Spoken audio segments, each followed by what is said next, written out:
Bom dia a todos, tudo bem?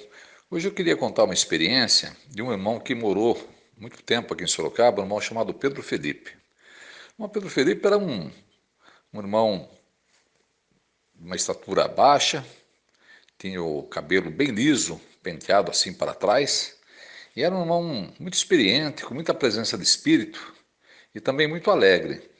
E ele, quando passava lá pelo meu trabalho, ele parava lá e nós ficávamos conversando. E ele contava muitas das suas experiências, né? E o irmão Pedro Felipe, ele tinha uma maneira peculiar de pregar de casa em casa. Primeiro que ele levantava bem cedo, e 7 horas ele já estava falando com as pessoas nas casas. Naquele tempo o pessoal dava atenção e era uma outra realidade, né? E ele contava que, na verdade, ele gostava de pregar sozinho. O negócio dele era pregar de casa em casa, mas de preferência só ele, sozinho. Diz que em certa ocasião ele estava fazendo o trabalho de pregação e estava numa rua bem longa, uma avenida bem longa, porque também tinha esse detalhe, né?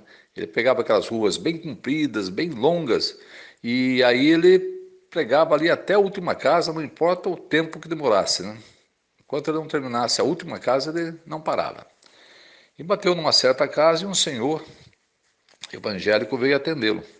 E quando ele se identificou como sendo alguém que estava pregando ali a mensagem da Bíblia, esse senhor falou assim: Olha, vamos entrar, eu estou aqui para tomar o café com a minha família, o senhor é meu convidado. Puxa, que honra, né? Já cedo alguém para falar da Bíblia comigo e com a minha família.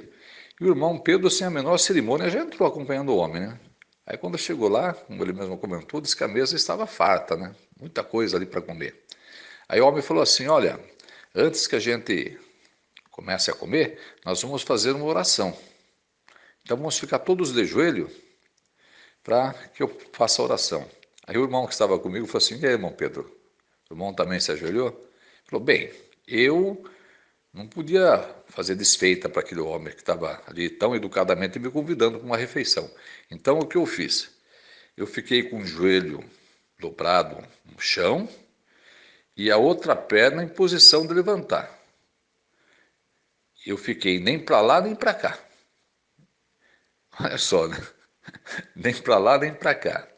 Então o irmão Pedro tinha essas tiradas, né? Como por exemplo, quando uma vez que ele foi pregar para um homem, o homem falou assim: Viu, o senhor não sabia que a Bíblia foi escrita por homens?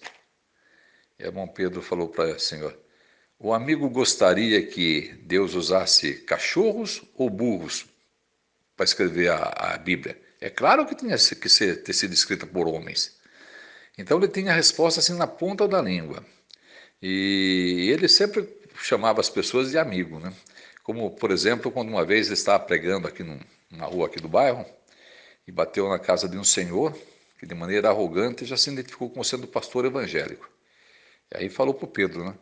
Quem é o senhor para vir querer pregar a Bíblia para mim? Eu sou pastor, eu conheço tudo, eu dispenso sua mensagem. Aí o Pedro olhou para aquele senhor, né? Naquele tempo Sorocaba, na década de 60, ela tinha poucos prédios, né? Mas tinha um bem alto, na época, né, que se destacava da paisagem, né? Então, onde ele estava, dava para ver o prédio. Aí ele virou para o homem e falou assim: O amigo está vendo aquele prédio lá no centro da cidade? E aí o homem falou: Claro que estou, por quê?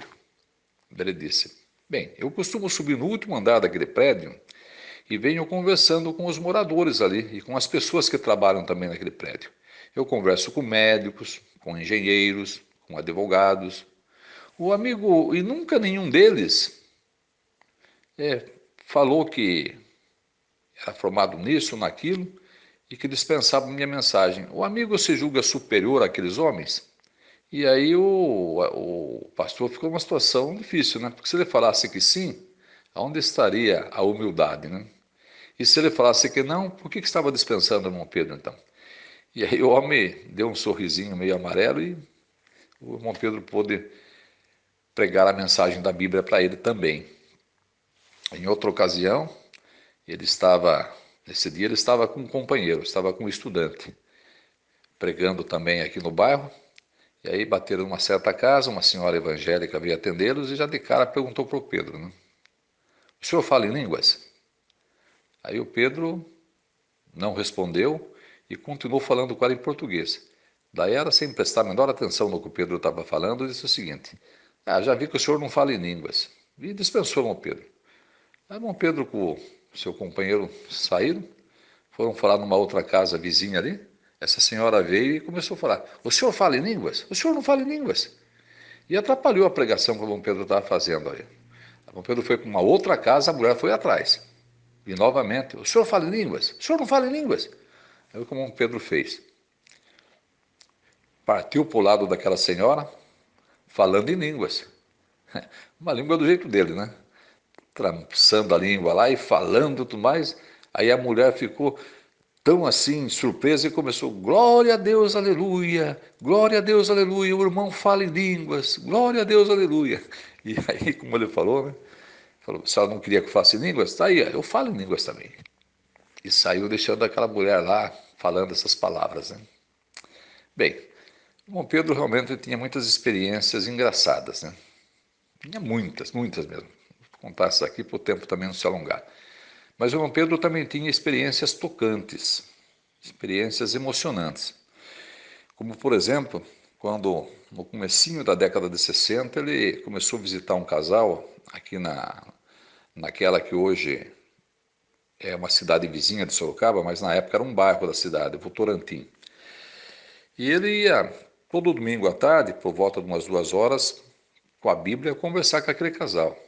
Mas aquele casal, quando o Pedro chegava lá, normalmente eles estavam deitados e mandava as crianças dizer que eles estavam dormindo. Bem, então o que o Pedro fazia? Como o casal tinha uns 8 filhos mais ou menos, ele ficava ali com aquelas crianças cantando cânticos, né, do cancioneiro da época, cantando cânticos. As crianças eram todas pequenas, né, a maioria não sabia ler, mas ele ficava ensinando para as crianças com paciência, aquela paciência de um avô para o neto, né, com os netos, né? E as crianças ficavam ali, às vezes mais de 1 hora, ouvindo o irmão Pedro cantar os cânticos e ensinando elas. E isso ele fez por um bom tempo. Até que depois de um certo tempo, o casal realmente dispensou o irmão Pedro, eles não estavam interessados. Bem, o irmão Pedro, obviamente, não foi mais ali naquela casa. Passaram-se muitos anos. Um dia, em uma assembleia, o irmão Pedro estava ali em uma fila, quando uma senhora se aproximou do irmão Pedro e disse: o senhor é o Pedro Felipe? E ele falou: sim, sou Pedro Felipe. Aí essa senhora, né, essa irmã, com os olhos em lágrimas, né, chegou e falou: então posso dar um abraço no irmão? E abraçou o irmão como uma filha abraça um pai. Obviamente que o Pedro ficou sem saber o que estava acontecendo, né? Daí ela falou assim: o senhor não se lembra de mim, né? Mas eu me lembro muito bem do senhor. O senhor se lembra quando o senhor ia, há muitos anos atrás, numa casa onde lá morava o seu fulano e a dona fulana? Daí o Pedro falou: sim, me lembro. Então, lembra-se que o senhor ficava, meus pais ficavam lá deitados e o senhor ficava lá ensaiando cânticos do reino conosco, aquelas crianças? Eu falei: sim, me lembro. Então, irmão, eu sou uma daquelas crianças. Os meus pais realmente não queriam nada com a Bíblia. E nem meus irmãos, quando ficaram mais adultos, também se interessaram pela verdade. Mas aquilo que o senhor fazia de ficar cantando ali com nós, né? O carinho, o amor que o senhor demonstrava, o cuidado que o senhor tinha conosco, isso me motivou a nunca esquecer aquilo que eu aprendi ali. Quando eu fui crescendo, eu estudei a Bíblia com uma testemunha de Jeová e hoje eu sou uma testemunha de Jeová dedicada e batizada. Então aquilo que o irmão fazia não foi em vão. O irmão não perdeu tempo com aquelas crianças, porque uma o irmão conseguiu salvar. Então veja, irmãos, o irmão Pedro ele realmente era uma figura fantástica, né? Tinha as suas experiências, de certa forma, engraçada, mas tinha também suas experiências tocantes, né? Como essa da garotinha que se tornou nossa irmã. Então, o irmão Pedro ele é um exemplo, né? Para que, primeiro, para que nós não desanimemos, né? quando encontramos pessoas que às vezes não dão muita atenção, mas que tem alguém ali do lado que ouve, né? Pode ouvir, como no caso dessa criança. E segundo, que ele era uma pessoa que fazia da pregação momentos felizes. Ele não se apertava em nenhuma circunstância, né? Claro que a realidade naquele tempo era outra, as pessoas eram mais receptivas, as pessoas não eram tão violentas como hoje, né? Como, como o Pedro dava a resposta na lata mesmo, né? Ele era uma pessoa assim muito, claro, educadamente, mas dava a resposta que a pessoa tinha que ouvir naquele momento. E com isso ele também nos deu muito incentivo, né? Eu me lembro do irmão Pedro com muita saudade e com muito carinho. Um bom dia a todos e que Jeová continue nos abençoando e nos protegendo.